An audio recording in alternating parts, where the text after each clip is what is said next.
Installing your Blazer C4500AW light bar.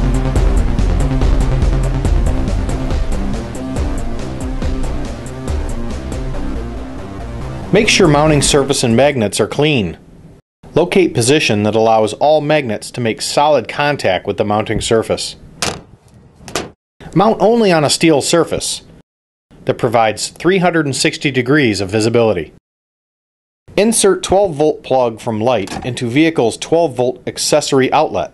Push on-off switch to start illumination. Push on-off switch to stop illumination.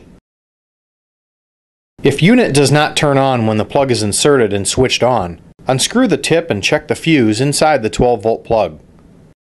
Remove and replace the 10-amp fuse if needed.